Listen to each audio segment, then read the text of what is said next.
सभी को नमस्कार। आज हम माखनलाल चतुर्वेदी की देश प्रेम से ओतप्रोत कविता कैदी और कोकिला का अध्ययन करेंगे। और सबसे पहले इस कविता का परिचय और फिर मूल कविता को देखेंगे। राष्ट्र प्रेम के स्वर को मुखर करने वाली ये कविता निश्चित रूप से अपने आप में उस समय की एक अग्रगण्य कविताओं में से शुमार है। देखिए कि ब्रितानी उपनिवेशवाद के शोषण तंत्र का बारीक विश्लेषण करती हुई कैदी और कोकिला कविता बहुत लोकप्रिय रही है। यह कविता भारतीय स्वाधीनता सेनानियों के साथ जेल में किए गए दुर्व्यवहार और यातनाओं का मार्मिक साक्ष्य प्रस्तुत करती है कि किस तरह जेल में अंग्रेजों या ब्रिटेन हुकूमत ने लोगों पर अत्याचार किए, स्वतंत्रता सेनानियों पर अत्याचार किए। हम कविता में देखेंगे। कवि जेल में एकाकी और उदास है। कोकिल से अपने मन का दुख, असंतोष और ब्रितानी शासन के प्रति अपने आक्रोश को व्यक्त करते हुए वह कहता है कि यह समय मधुर गीत गाने का नहीं है, क्योंकि कोयल मधुर गीत के माध्यम से संदेश देती है, बल्कि मुक्ति का गीत सुनाने का है। कवि को लगता है कि कोकिला या कोयल भी पूरे देश को एक कारागार के रूप में देखने लगी है, इसलिए वो अर्धरात्रि में चीख उठी है। तो ये तो पाठ परिचय है। अब कैदी और कोकिला कविता की चर्चा करेंगे। तैयार है ना आप सब लोग? जी हाँ, तो चलिए देखते हैं कैदी और कोकिला। और यदि आप एक अच्छी कविता सुन रहे हैं तो हमारे चैनल को लाइक करें, सब्सक्राइब करें, ताकि आप और हम हमेशा जुड़े रहें, इस चैनल पर मिले रहें। देखिए कविता में शुरुआती पंक्तियाँ। क्या गाती हो, क्यों रह जाती हो, कोकिल बोलो तो, क्या लाती हो, संदेश किसका है, कोकिल बोलो तो। अब देखिए इस पद को शुरू करें इससे पहले आपको बता दें कि माखनलाल चतुर्वेदी जो है, उस समय भारत का जो असहयोग आंदोलन चला था, इस राष्ट्र के प्रखर कवि को भी जेल मिली थी। और जेल के दौरान कवि एकाकी में उदास है और खिन्ना अवस्था में कोयल आकर के वहाँ कूकती है। उनकी चीख को सुनकर के ये लक्ष्य करके कहते हैं कि क्या गाती और क्यों रह जाती हो। इसमें रह जाना जो है तो दो बार अगर एक शब्द की आवृत्ति होती है और उसका अर्थ भी एक ही है, तो ऐसे में उसके लिए आपके एक शब्दावली में अलंकार चलता है, पुनरुक्ति प्रकाश अलंकार। तो इसमें रह में पुनरुक्ति प्रकाश है कि कोयल आप आकर के या रुदन करती हो या कूकती हो या चिल्लाती हो और फिर चुप रह जाती हो, यानी कि इस प्रकार का वेदना का, पीड़ा का, परतंत्रता का जो स्वर इधर हमें सुना रही हो। और वास्तव में ये संदेश क्या है कि बात करते करते बीच में रुकना। कई बार हम होते हैं ना, सच्चाई को उजागर करते हैं तो एक रुदन होता है, एक हूक होती है। कोयल भी इसी तरह बात करती है, कूकती है मध्यरात्रि के समय, फिर चुप हो जाती है, फिर न जाने कैसा संदेश देती है। लेकिन पूरी तरह से कवि कहते हैं कि आपकी आवाज़ से मुझे स्पष्ट नहीं हो रहा है, आप किस चीज़ को प्राप्त करने का कह रही हो। अब जो कवि कह रहे हैं कि आप पता नहीं क्या कहना चाहती हो, लेकिन मैं जो है, मैं बैठा हूँ ऊंची काली दीवारों के घेरे में। एक जेल है और काली दीवारें बहुत ऊंची और बहुत काली दीवारों के घेरे में मुझे बंदी बनाया गया है। मैं एक बंदी की भांति वहाँ पर हूँ। क्यों? क्योंकि उस समय राष्ट्र के प्रति जिसका प्रेम दिखा ब्रितानी हुकूमत ने, ऐसे देश प्रेमियों को जंजीरों में जकड़ करके जेल के अंदर बिठा दिया, डाकू चोरों बंटवारों के डेरे में। और कारागार में कौन रहता है साहिबान? डाकू रहते हैं, चोर रहते हैं, बटमार कहते हैं जो राह पर चलने वाले लोगों को लूटने का काम करते हैं। उन लोगों के साथ में मुझे भी कारावास मिला है। जीने को देते नहीं पेट भर खाना, और हाँ, वहाँ पर 2 जून की रोटी भी नसीब नहीं होती है। बड़ी मुश्किल से और हल्का फुल्का सड़ांध भरा भोजन हमें मिलता है। मरने भी देते नहीं, तड़प रह जाना, और जीने की तो बात दूर, मरने को भी मौका नहीं मिलता है। दिन और रात कड़ा पहरा लगा रहता है, किसी भी प्रकार के कोई संभावना नहीं बनने देते। यानी कि एक प्रकार से जेल का जो जीवन है दुबर है और भारत की आज़ादी के समय, उस समय जो हमारे फ्रीडम फाइटर थे, स्वतंत्रता सेनानी थे, उनके प्रति जो सख्त रवैया था अंग्रेज़ों का, कवि इस कविता के माध्यम से चित्रित कर रही है। जीवन पर अब दिन रात कड़ा पहरा है कि दिन और रात पहरेदार पहरा देते हैं और मुश्किलात सेनानी के लिए बढ़ती है। हिमकर निराश कर चला रात भी काली, इस समय काली मामई जगी क्यों आली। देखिए, हिमकर चंद्रमा को कहते हैं कि इस मध्यरात्रि के समय चंद्रमा एक प्रकार से शीतलता का प्रकाश है, एक आशा का प्रकाश है, लेकिन उसके बावजूद भी हमारे जीवन में निराशा का वातावरण छा गया है। क्योंकि जो व्यक्ति देश की आज़ादी की आवाज़ को बुलंद करता है, उनको कारागार मिलता है, उनको सज़ा मिलती है।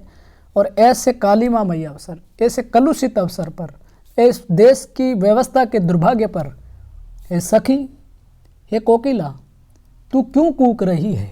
फिर आप देखिए, बहुत अच्छी कविता। निश्चित रूप से ये कविता हमारे लिए प्रेरणा का काम करेगी। सब राष्ट्र प्रेमियों को ये कविता पढ़नी चाहिए। हाँ, अब देखिए, कोयल को कह रहे हैं, क्यों हूक पड़ी वेदना बोझ वाली सी, कोकिल बोलो तो क्या लूटा। क्यों हूक, हूक का मतलब होता है पुकार, यानी कि कोयल जो होती है मधुर स्वर आलापती है, लेकिन क्या आज की आवाज़ में वेदना है। वेदना यानी पीड़ा, तकलीफ, एक प्रकार से खिन्नता का वातावरण क्यों है, जबकि कोयल अपनी मधुर ध्वनि से सबको आह्लादित करती है। लेकिन आज इस वक्त कोयल को क्यों वेदना का स्वर गाना पड़ता है। स्वतंत्रता की बेड़ियों में जकड़े हुए लोगों को जगाने का काम करने वाली कोयल आज दिख रही है। कोकिल बोलो तो क्या लूटा, और ऐसा लग रहा है कि ठगी ठगी सी रह रही है, यानी कि कोयल का सब कुछ लुट गया है, इसलिए वो वेदना और पीड़ा अभिव्यक्त करती है, जबकि ऐसा है नहीं। कोयल की प्रकृति है मृदुल वैभव की सी रखवाली, कोकिल बोलो तो, यानी कि मधुर स्मृतियों को एक प्रकार से प्रकट करने वाली, लोगों के निराशा में जीवन में प्रसन्नता लाने वाली, एक वैभव लाने वाली, समृद्धि लाने वाली कोयल आज उदास, खिन्न और एक वेदना, एक तकलीफ के स्वर को आलाप रही है। वो कोयल से पूछते हैं कि इसके पीछे वजह क्या है। अब आप देखिए आगे, क्या हुई बावली अर्धरात्रि को चीखी, कोकिल बोलो तो, यानी कि पगली हो गई है क्या ये कोयल, तो आधी रात को चीख रही है, आधी रात को तेरी कूक सुनाई दे रही है। ऐसा लग रहा है कि तू पगला गई है और इसलिए अपने स्वर को आलाप रही है। या फिर किस दावानल की ज्वालाएं हैं देखी, कोकिल बोलो तो, या फिर जिस जंगल में कोयल जिस पेड़ पर बैठी है तो उस जंगल में आग लग गई हो, इसलिए कोयल चीखती है, कूकती है। लेकिन वास्तव में क्या है, कोयल प्रतीक के माध्यम से कवि कहना चाहते हैं कि ये भारत का जो यह हमारा मुल्क है, यहाँ भी एक प्रकार से अंग्रेजों ने कुशासन की आग लगा दी है। और ऐसी कुशासन की आग में स्वाधीनता प्रेमी चिल्लाते हैं, विरोध करते हैं, रिवॉल्यूशन करते हैं, क्रांति करते हैं। कोयल स्वतंत्रता के प्रतीक के रूप में उभर करके सोई हुई राष्ट्रीयता और राष्ट्रवाद की भावना को जगाने का काम करती है। क्या देख न सकती जंजीरों का गहना, हथकड़ियाँ क्यों ये ब्रिटिश राज का गहना। या फिर ऐसा है कोयल कि मैं जिस जेल में, जिस कारागार में हूँ और मेरे जो हाथों में हथकड़ियाँ डली है, ये एक प्रकार से ब्रिटिश हुकूमत का आभूषण है जो हमें पहनाया गया है। ये देशभक्ति का परिचय देने वाले राष्ट्र प्रेमियों को सजा के रूप में गहना दिया हुआ है। या तो ये हो सकता है जिसको देख नहीं सकती इसलिए तो चिल्ला रही है, क्योंकि ये पराधीन रहना नहीं चाहते, आज़ादी चाहते हैं, इसलिए उनको बंदी बना दिया गया है, जेल खाने में डाल दिया गया है। कोल्हू का चर्रक चूं जीवन की तार, और वहाँ पर कोल्हू के बेल चलते हैं, वहाँ पर जो लोग काम करते हैं उनकी आवाज़ जो आती है उसको सुन करके एक प्रकार से स्वर मिलता है, जीवन का तान मिलता है, जीवन को संबल मिलता है। और हमारे एक प्रकार से संगीत ही समझे, लिरिक्स समझे।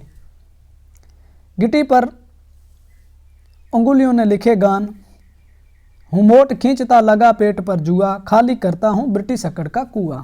यानी कि वहाँ पर मोट होती है जो जुआ कंधे में बांध करके इस तरह से पानी निकाला जाता है कुएं में, इस तरह से हमें भी या हम भी अपने पेट पर वो रस्सियों को लेकर के, धागे को लेकर के चलते हैं। ब्रिटिश राज के कुशासन के कुएं के अंदर जो पानी है उसको निकाल रही है। आज से स्पष्ट है कि ब्रिटिश की आतताई पूर्ण नीतियों के विरोध में ब्रिटिश हुकूमत की काले कानून का विरोध मुखरित कर रहे हैं, उस विरोध का नारा लगा रही है। दिन में करुणा क्यों जगे रुलाने वाली, इसलिए रात में गजब ढारी आली। इसलिए कवि को लगता है कि दिन में करुणा और इस प्रकार से कारुणिक रुदन को हम नहीं सुन सकते। हमारा जीवन इस तरह से है कि हमें कोलू के बेल की तरह अंग्रेज हुकूमत चलाती है, इसलिए तू रात में हमें चेतन करने आई है, हमें जगाने आई है, हमारे देश की इस प्रकार की तकलीफ़ की वेदना को प्रकट कर रही है, अपनी तकलीफ़ को अर्धरात्रि के समय आ करके। इस शांत समय में अंधकार को बेद रो रही क्यों हो कोकिल बोलो तो। इस शांत समय में अंधकार को बेद रो रही क्यों हो, यानी कि जब पूरी दुनिया सो जाती है आधी रात के समय, तो अंधकार को चीर करके, यानी कि ब्रिटिश शासन के काले कानून को चुनौती को देने के लिए तू आधी रात को इस निमित्त जगी है।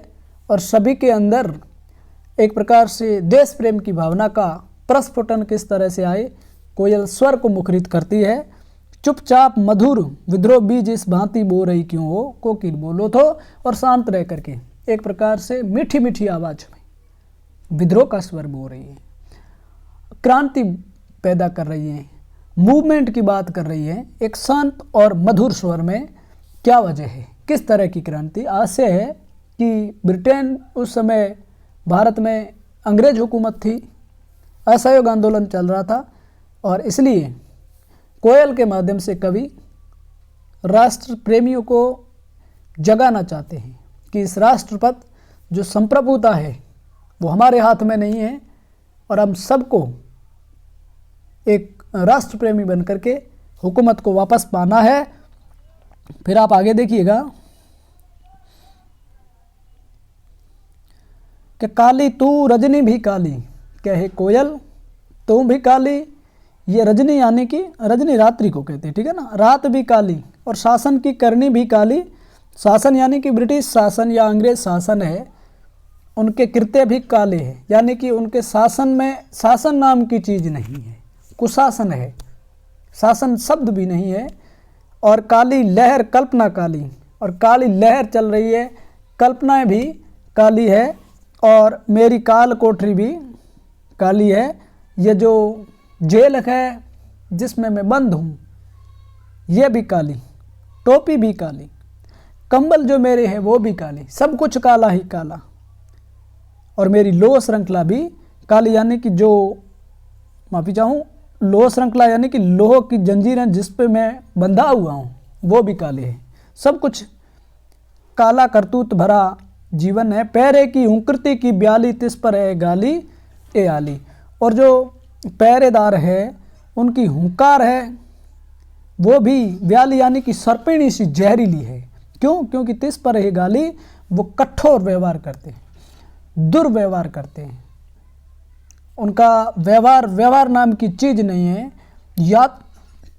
यातनाएं देते हैं, तकलीफ देते हैं, सब कुछ काला है। इसलिए तू तेरे स्वर को बुलंद करने आई है इस काले संकट सागर पर, मरने की मदमाती कोकिला बोलो तो। यानी कि इस विषम वातावरण में तू मरने को आई है, तेरा जीवन भी संकट में है। आशय है कि कोयल स्वतंत्रता की वाणी मत बोल। क्यों? क्योंकि अंग्रेज हुकूमत स्वतंत्रता किसी को देना चाहती ही नहीं है। अगर तू इस तरह से हुक के माध्यम से लोगों में और अपनी स्वतंत्रता का संकेत देगी तो निश्चित रूप से मारी जाएगी। यहाँ स्वतंत्रता को दबाया जाता है। फिर आप देखिए, अपने चमकीले गीतों को क्यों कर हो तेरा ती कोकिल बोलो तो। यानी कि अपने स्वर, अपनी मधुर ध्वनि से लोगों को प्रसन्न करने वाली आज इस तरह की आक्रोश की वाणी का प्रयोग तू क्यों कर रही है, और करना भी नहीं चाहिए। क्यों? क्योंकि तुझे मिली हरियाली डाली, मुझे नसीब कोठरी काली।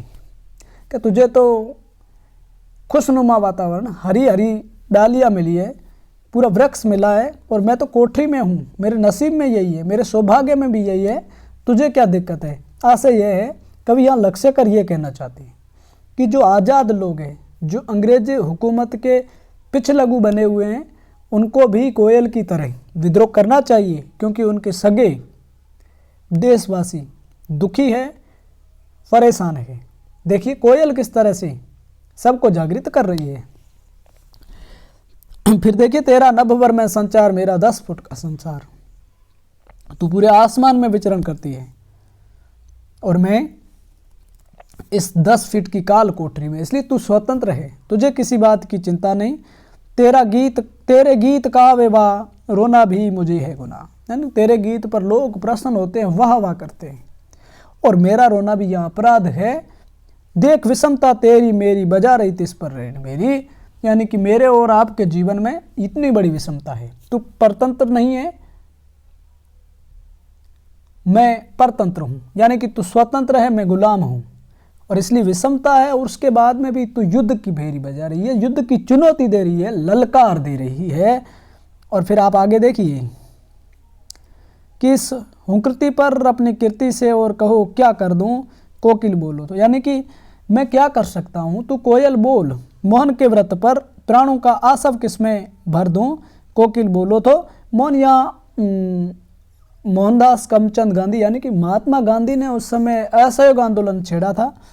अगर कोयल तू कहती है तो आसव, यानी कि मैं भी उसमें रस भर दूं, मैं भी उसमें स्वर भर दूं, और देश की आज़ादी के लिए तैयार हो जाऊं। और इस तरह से जो आपने पढ़ा पूरा का पूरा पद, और इसमें कई सारी चीज़ें देखने को हमें मिली कि कैदी और कोकिला नामक कविता में देश प्रेम की कविता है, और देश प्रेम के स्वर को मुखर करने वाली कविता माखनलाल चतुर्वेदी, जिनका जन्म 1889 को होशंगाबाद मध्य प्रदेश में होता है। और उस समय जब ये काव्य रचनाएं करते हैं, देश पूरी तरह से अंग्रेजी चंगुल में फंसा हुआ था, और ऐसे राष्ट्र प्रेमी कवि का इस तरह से विद्रोह करना लाजमी है। इसलिए हम इनको एक भारतीय आत्मा के नाम से पढ़ते हैं। वीडियो पूरा हुआ, लगा आपको कि कुछ अच्छा है तो करिए चैनल को सब्सक्राइब, और दीजिए आपका आउटपुट हमें लाइक बटन के साथ, ताकि हम मिले रहें इस प्रकार के अनेक वीडियो के साथ। तब तक आप सभी को इस वीडियो पर जय हिंद, वंदे मातरम।